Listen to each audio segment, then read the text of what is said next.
Bonjour, bienvenue. Je suis tellement contente que vous soyez ici aujourd'hui. Ce sera une journée de maquillage vraiment amusante car nous allons faire quelque chose d'un peu différent dont j'ai pensé pendant longtemps et j'ai décidé que nous le ferions ensemble et cela a à voir avec le fard à paupières. Nous sommes un peu sur le train du fard à paupières ces jours-ci. Je viens de faire un tutoriel de fard à paupières pour les paupières matures et tombantes, étape par étape.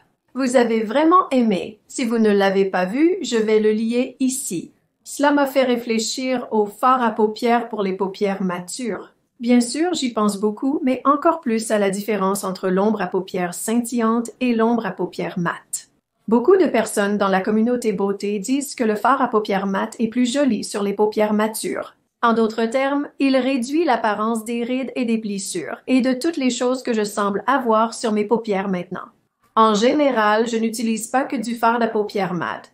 En général, j'utilise une combinaison de mat et de brillant, mais ce que je pensais que nous allions faire aujourd'hui, c'est que je vais mettre du fard à paupières mat sur cet œil et du fard à paupières brillant sur cet œil et nous allons tous voter pour celui que nous préférons.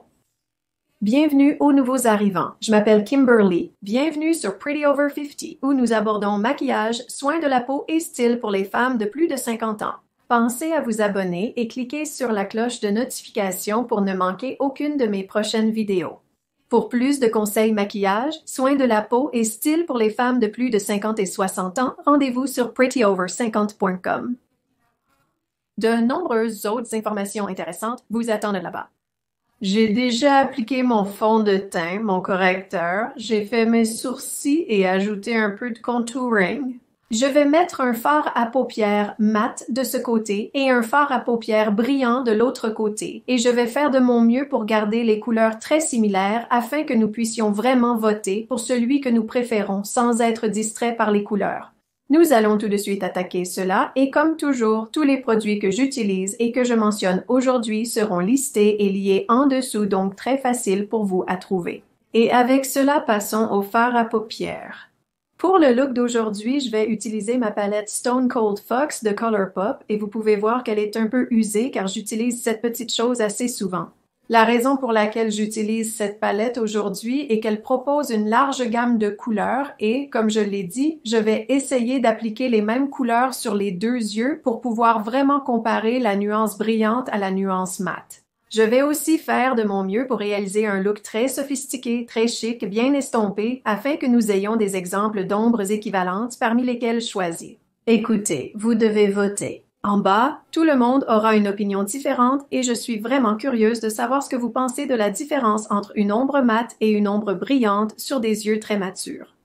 J'ai appliqué le traitement liftant pour paupières de Stee Beauty que j'utilise fréquemment ces derniers temps. C'est vraiment un produit que j'apprécie. Ce que je vais faire, cependant, c'est que je vais déplacer cela de ma table de maquillage à ma salle de bain, où se trouvent mes produits de soins de la peau, car je ne me maquille pas tous les jours et j'ai le sentiment que cela fonctionnera mieux si je l'utilise tous les jours. Je pense donc que je vais mettre cela dans mon kit de soins de la peau du matin et l'utiliser chaque matin que je mette de l'ombre ou non. Je pense que ça pourrait mieux fonctionner. Pour préparer mes yeux, je vais utiliser la base à paupières Anastasia Beverly Hills. J'adore ce produit parce qu'il couvre si bien toutes les lignes et les veines sur mes paupières. Je vais donc l'appliquer en tapotant sur les deux paupières. Je vais commencer les deux yeux avec la même couleur de fond et c'est cette couleur coquille d'œuf. Ce n'est pas le nom de la couleur. Le nom est illisible car trop petit. J'utiliserai mon pinceau Angie 503. Je vais mettre beaucoup de produits sur le pinceau, les pousseter, puis cela va simplement aller partout sur les deux paupières, du haut vers le bas, pour simplement poser une belle base pour le look. Ensuite, je vais prendre mon pinceau 202 de BK Beauty. Je vais le tapoter dans cette couleur de transition juste ici, les pousseter, et cela va aussi passer sur les deux yeux parce que c'est ce que je ferai de toute façon avec un look d'ombre à paupières brillant, c'est poser une couleur de transition mate. Donc, cela va aller dans cette zone de transition juste au-dessus de chaque œil et cela va aider à repousser un peu cette zone capuchonnée et à créer un peu plus de profondeur et de structure à ma paupière. Je n'ai aucune idée de comment cela va sortir ou de celui que je vais préférer. Je sais que j'utilise habituellement une teinte chatoyante pour mes ombres à paupières. Peut-être que je découvrirai aujourd'hui que je préfère une teinte mate. Je vais donc travailler cette couleur de transition juste au-dessus de mon pli naturel et presque jusqu'à ce sourcil pour définir cette zone et me donner un peu plus de profondeur au-dessus de mon pli naturel et repousser cette capuche dans l'espace. Maintenant, je vais revenir avec cette grande brosse duvetteuse et je vais très bien estomper. Une chose que j'ai apprise, du moins sur mes paupières, c'est que le mélange est la clé. Mes yeux sont assez froissés et ridés et si mon ombre n'est pas estompée, c'est vraiment une distraction et ce n'est pas esthétique. Maintenant, je vais prendre ce pinceau 202 et je vais le tremper dans cette nuance scintillante ici. Obtenez un petit peu sur la pointe de ce pinceau. Tapotez-le et ça va aller du côté scintillant plus profondément dans le creux. Et je vais d'abord placer mon pinceau sur le coin extérieur de mon œil car c'est là que je veux que la majorité du produit aille. Et comme il y a un peu moins de produit sur mon pinceau, je vais le déplacer vers l'intérieur de mon œil, juste autour de cette ligne de pli. Il suffit de le secouer de gauche à droite. Je vais charger un peu plus mon pinceau, tapoter pour enlever l'excédent et retourner dans ce pli et descendre sur le coin extérieur de cet œil. Il s'agit simplement d'accentuer ce pli et de créer plus de profondeur dans cette zone. Maintenant, je vais nettoyer mon pinceau. J'ai juste un petit chiffon ici. Ce n'est pas mignon, mais c'est efficace. Je vais prendre ce pinceau et le tremper dans cette couleur plus foncée. C'est une teinte mate. Je l'enlève et je vais faire exactement la même chose sur cet œil, mais avec l'ombre mate. Je vais donc placer cela bien profondément dans mon pli à l'angle extérieur de mon œil, car c'est là que je veux le plus de produit. Et je vais commencer à l'appliquer, et comme j'aurai moins de produit sur mon pinceau, je vais le déplacer vers le coin intérieur de mon œil et juste estomper d'avant en arrière. Je suis vraiment curieuse de voir si mes yeux paraissent moins ridés et froissés du côté mat, car c'est un peu la croyance commune. Nous allons découvrir aujourd'hui si c'est vrai ou non. Je vais charger à nouveau ce pinceau uniquement sur la pointe, le tamponner et le placer juste au plus profond de ce pli à l'extérieur du coin et je vais le descendre sur ma paupière mobile uniquement sur le tiers extérieur de cet œil. Maintenant, je vais prendre ce gros pinceau duveteux et je vais l'intégrer dans la couleur de transition en allant et venant pour que ce soit vraiment une transition douce de cette couleur profonde sur le pli jusqu'à la couleur de transition. Maintenant, je vais prendre mon fidèle pinceau plat. Je l'utilise énormément. Si vous n'avez pas un pinceau plat comme celui-ci, vous devez en obtenir un. Ils sont si pratiques et je vais le tremper dans cette nuance de paillettes sombres juste ici et simplement avoir du produit sur la pointe même de ce pinceau. Et je choisis cette nuance parce qu'elle est un peu plus sombre et qu'elle va me donner cette emphase sur le coin extérieur de l'œil en nuance pailletée que je cherche. Donc, je vais juste la poser sur le coin extérieur de mon œil, la faire glisser dans le pli et un peu vers le haut, vers le sourcil, pour me donner un peu de rehaussement. Je vais charger plus de produit sur mon pinceau et je vais l'appliquer le long de la ligne des cils pour définir cette zone de cils. Maintenant, je reprends ce gros pinceau moelleux et je mélange le tout. Et je ne veux pas trop déplacer cette couleur. Je veux qu'elle reste exactement là et qu'elle définisse bien l'extérieur de mon œil. Je voulais juste avoir des contours très doux. Maintenant, je vais prendre le même pinceau que j'ai nettoyé et je vais faire exactement la même chose sur l'autre œil, mais avec une couleur mate. Donc, je vais plonger dans cette couleur plus foncée ici, prendre un peu de cette couleur juste sur le bout de mes poils, la tapoter et la placer sur le coin extérieur de mon œil jusqu'au pli, puis je vais l'incliner un peu vers mon sourcil. Je vais mettre un peu plus de produit sur mon pinceau et l'étendre le long de la ligne des cils. Je reviens maintenant avec ce gros pinceau de mélange duveteux. Encore une fois, je ne veux pas trop déplacer cette couleur. Je veux qu'elle reste dans cette zone. Je souhaite simplement adoucir les bords. Ce que je vais faire maintenant, c'est que je vais ajouter un peu plus de profondeur du côté scintillant, car vous pouvez voir que la profondeur sur cet œil est un peu plus grande.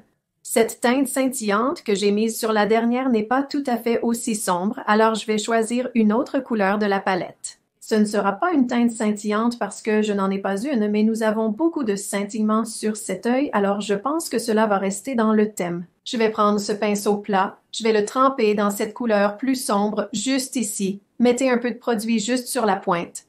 Tapotez-le et je vais le placer juste sur le coin extérieur de mon œil vers le pli vers le sourcil. Ensuite, j'appliquerai plus de produit sur mon pinceau. Tapotez-le et descendez le long de la ligne de cils. Et je pense que cela va nous donner à peu près la même profondeur que celle que nous avons sur le côté mat ici. Retour avec ce gros pinceau duveteux. Faites-le fondre. Que pensez-vous de cela jusqu'à présent? Avez-vous déjà une opinion? Je vais prendre mon doigt et le tremper dans cette teinte brillante. Vous pouvez voir la couleur. Et je vais placer cela sur la paupière mobile de l'œil à l'ombre brillante. Et l'endroit où je vais poser mon doigt en premier est l'endroit où je veux mettre le plus de produit. Donc, cela va être juste au centre de ma paupière. Je vais tapoter et commencer à le déplacer de gauche à droite pour couvrir toute la paupière mobile. Je ne vais pas l'amener jusqu'au coin ici parce que je veux garder cet accent foncé sur le coin extérieur, mais je vais le remonter dans le pli pour que cela donne l'impression que ma paupière est un peu plus grande qu'elle ne l'est en réalité. Je reviens avec ce pinceau estompeur et je vais juste estomper ce bord dans le pli.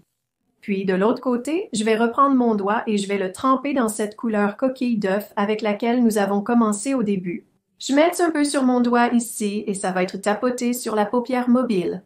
Encore une fois, je vais poser mon doigt là où je veux que le plus de produit aille, puis je commence juste à le déplacer d'avant en arrière, laissant cette zone extérieure plus sombre où nous avons ajouté cette couleur profonde sur le coin extérieur.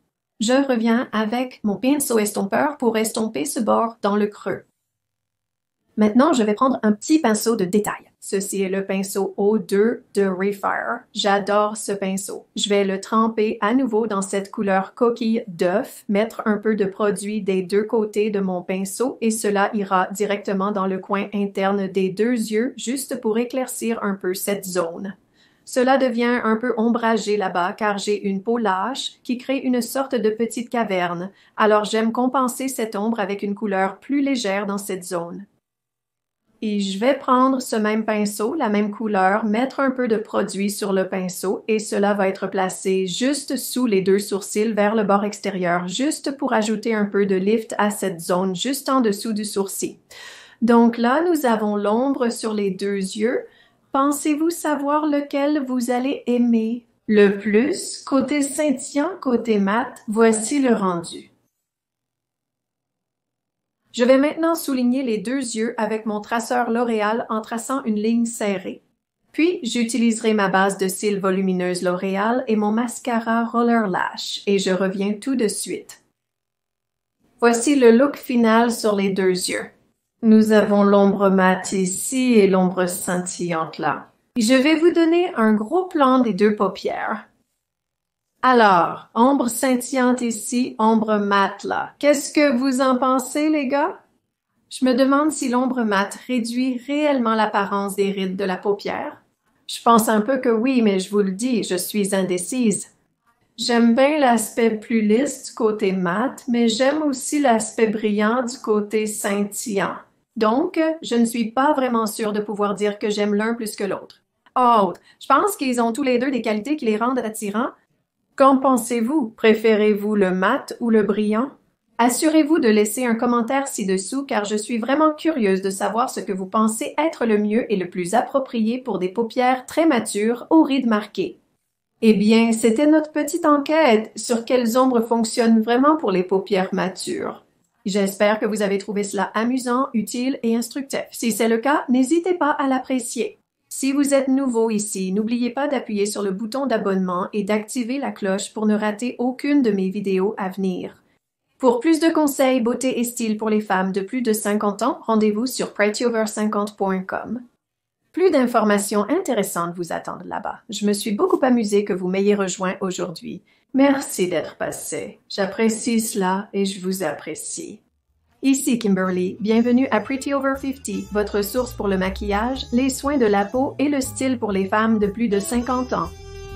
Passez une excellente journée et je vous verrai dans la prochaine vidéo. Au revoir pour le moment.